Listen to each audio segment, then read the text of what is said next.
I became Prime Minister when I was 9. I closed all the schools. When I was 10, they made me King of the Fools. That sounds like me, you know. What's up, randomites? It's Random here, and it's time for another rant. Now, many of you have been giving me some suggestions or want to know my opinion on a few subjects, so I figured I'd just regale you with a couple of these subjects before getting into the meat of this video. Some of you wanted to know my thoughts regarding the PS4 announcement.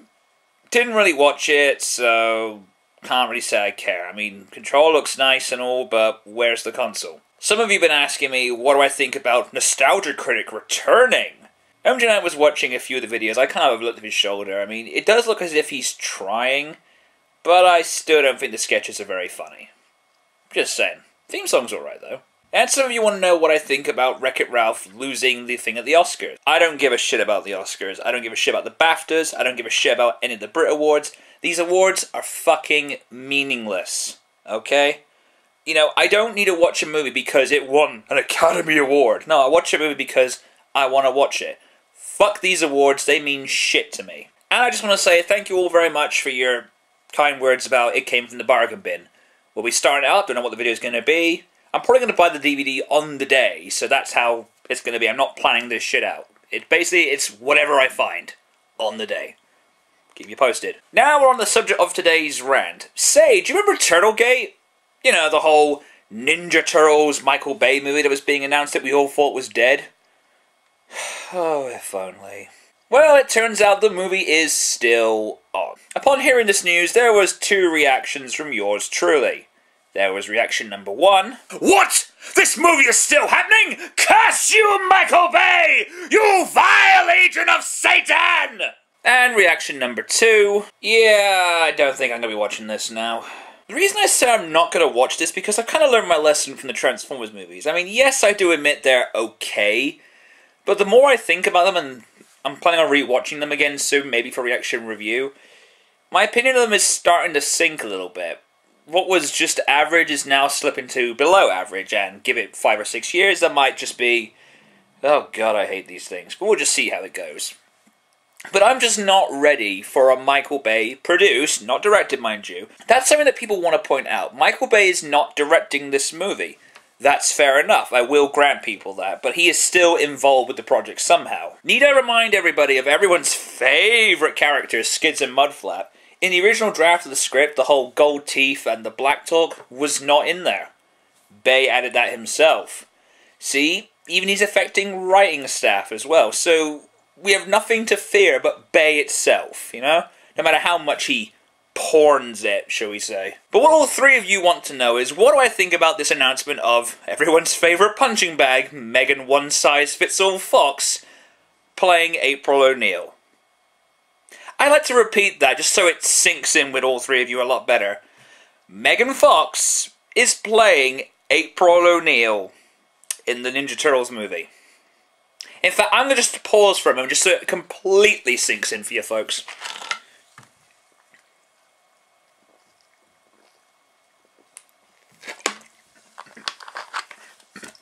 Sunk in yet? Yeah. Makes you glad to be alive, doesn't it? Whatever happened to the days of movies being told for story? You know, a sense of a journey. We watch these characters grow and evolve, and they teach us things, and they give us a quotable line that we keep seeing on fucking sites like College Humor and other places. Stories that inspire us. Stories that we admire, humour us, make us sad, make us angry. They tell these stories that we will remember for a lifetime. Introduce us to characters, tropes, ideas, phrases that we will hold dear in our hearts to the day we die. No, that shit's gay. We all need explosions, big tits, and corny catchphrases now. That's the Bay way. Bay way. Bay way. Shut up! Yes, sir. It just feels really insulting to be a fan of something these days. Isn't the whole purpose of a movie based on a series to show off the good points, or remind you of what it meant to be a fan? You know, when you watch movies like The Dark Knight Rises, maybe The Avengers, or movies to that effect, they make you proud to be a fan, because they're being treated with some kind of dignity and maybe a bit of respect. Yes, I know this is a bit hypocritical because I enjoyed Batman and Robin and the 60s Batman movie. But in a way, they have some kind of merit, maybe not a lot, but let's face it, they have a lot more merit than, say, the Smurfs movie, or Garfield 2, or the other half-baked projects Hollywood keeps throwing out. What really is insulting, they honestly think a reboot is gonna fix the problem. Oh, right, the last movie we made was okay, didn't make a lot of money, let's just reboot everything! My personal feelings about this game aside, but I get the impression that a reboot is Hollywood's quick fix. I mean, during the ending to TMNT, when, what was her name? When Karai basically said to the Turtles, "We will soon have business again, with faces from your past." I apologize for that. Basically referring to the Shredder. Like, oh shit, we're gonna get TMNT 5 with the Shredder, and what happens?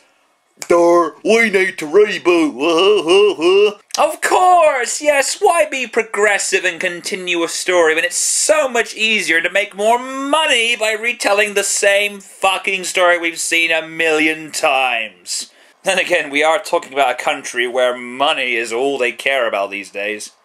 Kind of sad, isn't it? Like I said, it does feel very insulting. They don't even treat these properties with respect. Regardless of your preference of April O'Neil, whether you prefer the 80s jumpsuit fun bags, or the more sophisticated, independent, free-spirited April. Personally, I prefer the second one. She's voiced by Veronica Taylor. Bonus points. The fact that Megan Fox is playing this role, it just says to me it's another cash cow. They don't fucking care. They don't care about the Turtles. They don't care about the fans. And it's just another, we're just going to rake in so much money. We're going to be so rich, guys. We're going to be so rich. Break out the money. That's all that matters to them. And if you were to sit down and discuss this with them, you'd probably get this scenario. You say to them, you know, this doesn't seem like a really good idea. I mean, don't you care about the fans at all? And of course, they'll probably tell you, I don't give a damn what you people want. Well, anyway, we haven't even got to the announcement yet. According to michaelbay.com, you go alone. It says, and I quote, TMNT, we are bringing Megan Fox back into the family. Why would you bring this talentless fuck back into the family? Need I remind everyone, this is the woman who referred to Michael Bay as Hitler. A comment that did not sit well with Steven Spielberg, and I think you all know why. God, that must have been an interesting board meeting, wasn't it? Michael Bay saying to Megan, look, you know, mistakes have been made, but we want to bring you back into the family, so what do you say, Megan? You want to play April O'Neil? And she goes, Sig Heil, I mean, of course, Mr. Bay. So yeah, my honest opinion about this whole thing, it is just... It's like the more you hear about this movie, the worse it gets. I mean, you could probably forgive the whole Turtles are aliens thing as a misconception about it's really about the Utroms. I'm willing to forgive that if that is what Michael Bay meant. Telling the fans to chill. Where the fuck do you get off, asshole? The whole thing about Kirby, the fifth turtle. Funny thing, I didn't know Jack Kirby was a Renaissance artist. See, the thing about Megan Fox, she is more suited to star in a porno flick. But the problem with this isn't like a 23-minute reverse cowgirl, sloppy seconds action piece. It's a 2-hour, rough time guess here, kids film about Teenage Mutant Ninja Turtles. Trained by a rat who Splinter taught them to be fighting teens, and they beat up a kitchen utensil. That's it. Complaining aside, if you were to ask me who the better choice would be, or who I would rather, or who I want to see playing April O'Neil instead of Megan Fox, Kat Dennings. Hands down, Kat Dennings. Right kind of attitude, right kind of personality. That's just what I'm saying, Kat Dennings. Don't know who she is, go watch Thor. She's Natalie Portman's sidekick. I could see it happening. Then again, anything's better than Megan Fox, ladies and gentlemen. Speaking of which, randomites, that's going to close it for this rant. It's looking really doubtful I'm going to go see Ninja Turtles, as it's apparently being called. I guess you can all be thankful he hasn't done a My Little Pony movie just yet. Starring Jana Jameson or Gianna Michaels as Twilight Sparkle and Pinkie Pie. Yeah, right. Behold my delicious masterpiece, the Man Sandwich! But it fails in comparison to the power of chaos. Adieu, until we meet again. again, my friends! Yeah, I'm gonna eat this, and it will be delicious. Go away!